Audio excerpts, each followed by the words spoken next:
everybody, welcome back to the channel. Thank you all for tuning in as always. Today I've been spending most of the morning doing some errands. We had to drop off the final paperwork for the Planning and Zoning Committee. They're having a meeting next Tuesday, I believe, to I guess make the final approval of whether or not we can obtain our business license and stuff for the produce stand. And did that, and now I'm headed over to the farm in Kentucky. I want to check out the crops. It's been a few days since I've been over there. We've had quite a bit of rain, lovely rain that I talk about all the time because it rains all the time. We'll go down here and play in the mud a little bit, folks. So we'll catch up with you at the field.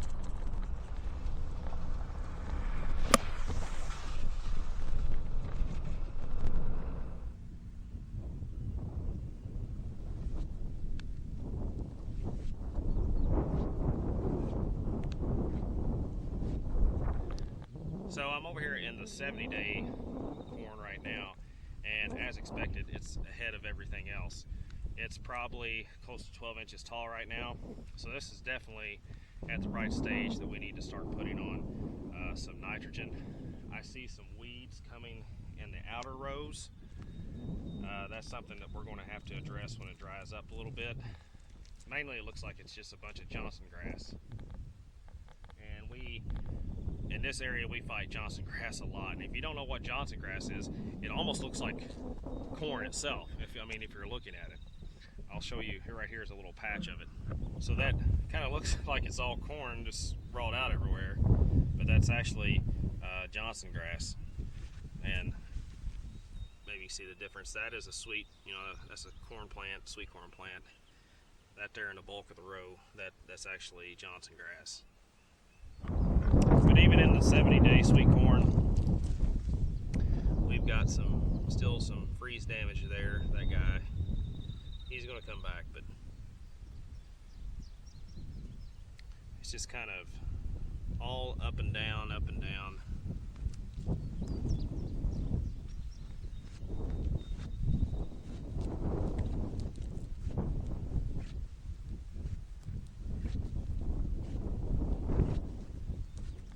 So it's not perfect. We would like better, but given the year that we've had, we'll take what we can get. It is better than nothing, that is for sure. So just to give you guys a little insight into the economics of farming, you will hear farmers talk about yield quite a bit. How they want to improve their yields, they want to get more yield, they want to produce more bushels, dozens, pounds, whatever it is per acre. They want to get the most yield they can out of each acre of ground that they farm. And one of the biggest reasons for this is all of our cost as farmers, whether it's our fixed cost or our variable cost, which, just like any business has fixed and variable cost. Farmers have those as well. Farmers have overhead, just like a regular business. We have tractors to maintain that depreciate. We have buildings. We have grain bins. So that's a lot of overhead that every farm carries. So in addition to this, we have our variable costs, such as our fuel, our seed, our fertilizer, our chemicals. Your fixed costs never change. They're there every year. And your variable cost is there every year too, because those are your inputs for what you are putting out a crop. So to give you an example, and we'll kind of tailor this to grain farmers. If you take a bag of seed is around $200. It could get up to $300. It depends on the variety that you buy and the seed that you buy. But so you've got $200 wrapped up in a bag of seed. A bag of seed will do about 2.5 acres depending on how much you want to, how many seeds you put on per acre. So you divide that by 2. So just say you've got $75 roughly wrapped up in seed cost.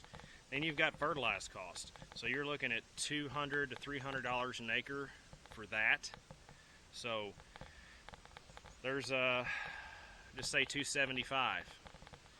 Then you have rent that if you don't own your own farm or don't own all your ground, which I would say 90% of farmers don't own 100% of all the ground that they farm, there's another $200, $150, $200 an acre. So what are we up to now? We're up to $275, call it $475. You've got fuel cost, say $25 an acre, chemical cost the same. So what are we up to now? $475. I'm just calculating this quickly in my head. I'm not really keeping that close of a tab on it.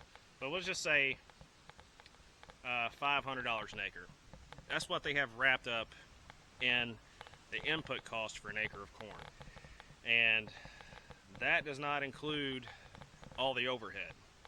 So let's just say that a farmer produces 175 bushels of corn per acre. Now, there's going to be some farmers who produce more. There's going to be some who produce less. That depends on, you know, the type of ground that you farm. You know, there's a lot of variable things that go into that. But I think 175 is something that is a good number that we can use for this example. I looked at my phone earlier today, and fall corn right now is trading at our local elevator for $3.19 a bushel. So if you multiply that by 175 bushels an acre, that's $585. So as we talked about before, the farmer just about has $500 wrapped up per acre in an acre of corn. That's what it costs to produce that acre of corn. Again, that may vary for some people. It could be more for some, less for others, but that's probably close to what it would be to produce an acre of corn. So when you subtract that, that means the farmer is making if you subtract that, the farmer is making $58 an acre. $58 an acre. So you say that farmer has 1,000 acres of corn.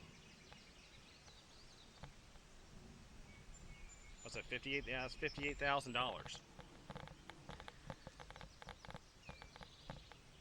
$58,000 for farming 1,000 acres. And you may be thinking to yourself, wow, that's not too bad. I mean, that's the average household income for families in America, right? It's somewhere around $50,000. But what you're not taking into account is all the overhead the farmer has. He has machinery payments. He has farm payments. He has, you know, just if he don't work out, you know, if he's a full-time farmer, he has to use that money too to provide for his family. So $58,000 doesn't go very far on a farm. I can tell you that right now. Not when a new piece of machinery costs, you know, what's a new combine right now is like $500,000. Of course, you couldn't justify that just farming 1,000 acres, but you still have breakdowns. You still have overhead that you have to pay. And so the margins for farming right now in America is very, very tight. To put that in perspective a little bit further, that's assuming that farmer is going to make 175 bushels an acre in yield. So if that farmer has a bad year, say there's lots of storms or there's too much water or it turns out to be a drought, and that farmer only produces 150 bushel an acre, we'll multiply that.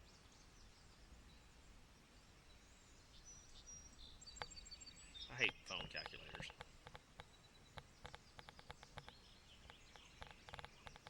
So at 150 bushel an acre, the gross that acre is going to produce, the gross dollars that acre will produce is $478, and it cost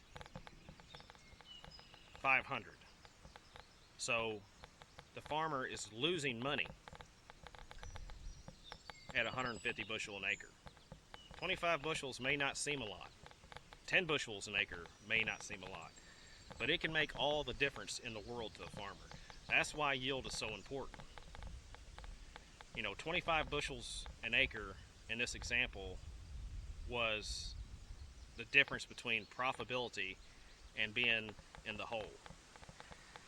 So it's tough in agriculture right now. The price of commodities for farmers is out of our control, and this is one of the most screwed up things to me as a farmer and just as an individual when you think about it. But the prices for all of our commodities is set by the Chicago Board and Trade. It's set by people who has never, more than likely, never set foot on a farm. They have never probably physically held a ear of corn. Yet they trade these commodities, and there's no actual physical transaction for these people. It's just stocks. And that is what sets the price for our commodities. That it's always baffled me. Maybe someone who is smarter than I am can explain to me why that's a good thing. But as a farmer and a consumer,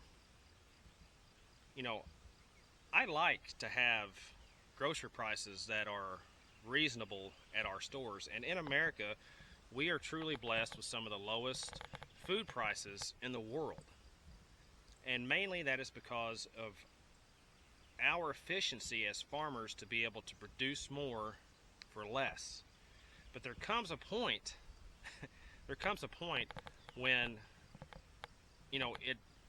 it has to be also sustainable for farmers to make a living. Farmers cannot afford to lose money year after year after year because they'll go bankrupt. And without the American farmer to feed us, then where are we going to be? Here's another good point. So when you hear, about subsidies be given to farmers, farmers don't want subsidies. I can tell you that right now. There is not a farmer in this world who wants subsidies. They don't want crop insurance payments. They want to produce a good crop, and they want a fair price for it. That is all that they're asking for. And it gets frustrating, because farmers can't set their prices. Most farmers can't, especially if you're a corn and soybean grower. You can't set your price. You have no control over what your crop brings.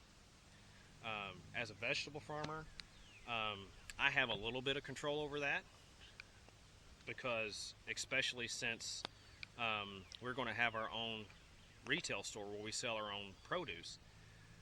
But if I'm selling wholesale to supermarkets or whatnot, then I really don't have much control over that, because they're going to dictate the price, and they're going to say we're only going to give X amount of dollars per bushel or X amount of dollars per dozen, and they're going to have probably a 50% markup on it. So that's frustrating as well. But again, it's a business. They have overhead and whatnot. I understand that.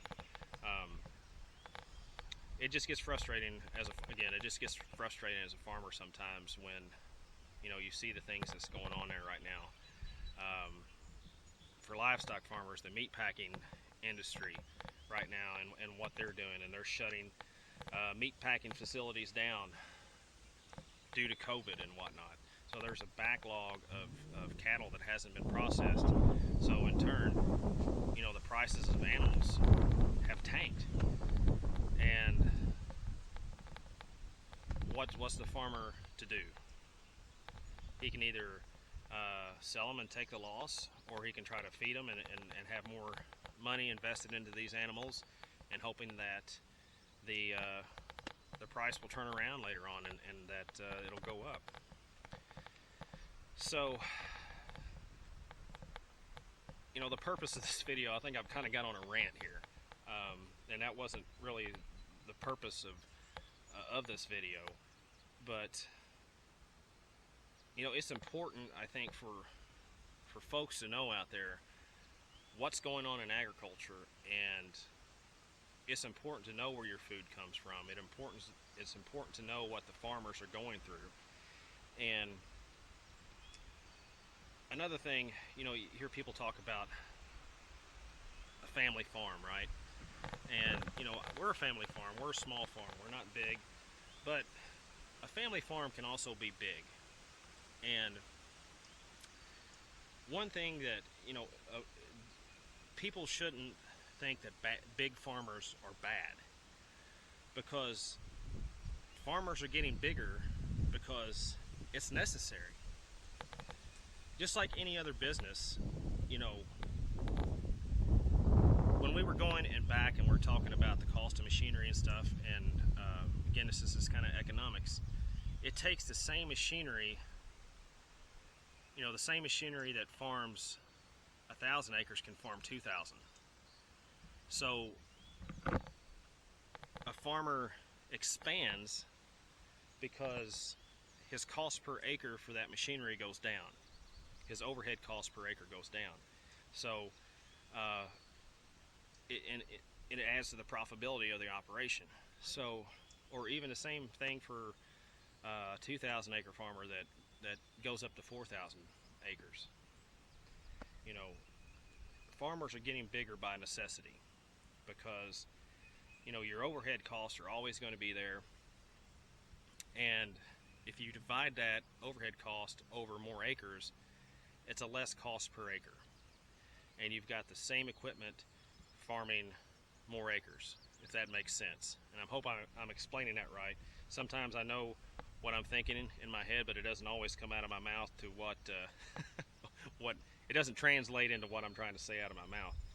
And I'm sure I'll have to go back through this video and edit 100 things that I've said here, because I've been talking now, I think, for 15 minutes. So just to kind of wrap things up, folks, I hope this video kind of give you a little insight into the economics of farming. That really wasn't my purpose when I started out this video. It was just doing some crop checking. But, you know, things are tough for the American farmer out there right now. Buy local if you can. Help your local farmers out. You know, farmers, regardless of the situation and what is going on in the world, farmers are always going to be there, and we're going to keep on providing fuel, fiber, and food to the American people. That's our job, and that's what we will continue to do. I guess just say a little prayer for a farmer every once in a while, if you think about it. Thank a farmer out there when you see one for all the stuff that they have to go through, and for the job that they do, the good job that they're doing out there. You know, it can be stressful at times being on a farm, and trying to make everything work and keep on going. As my dad told me one time, that a farmer definitely has to be an internal optimist, because they would go crazy if they didn't. You know, no matter the situation, the farmer usually is always looking, you know, well, it'll be better next year. Or we hope it'll be better next year, or it'll be better in a couple of months, or it'll be, you know, and I'm the same way. You know, no matter, life gives you lemons, you know, make lemonade out of it. When I was in the Marine Corps, we always had a saying, improvise, adapt, overcome, and I live that every day of my life. No matter what challenges are put in front of me, you know, improvise, adapt, overcome, and make it happen. Don't make excuses. So anyway, this has been a very long video, very long rant. If you're still watching, I appreciate you guys hanging in there, and hope you learned something. Later on, if it ever dries out, we're going to be applying some liquid nitrogen to our sweet corn. We're going to be, our fancy tomatoes over here, we got to cultivate them and stake those. So, always something to do, never enough time to do it. right weather to do it either. So, but hit that like and subscribe button, please, and make a comment, guys, if there's something that you want to know about that we do on the farm, or there's a topic that you want some information about that hopefully that I could maybe provide some insight to you about it. I'd love to do so. And that's it. See you later. Have a good one.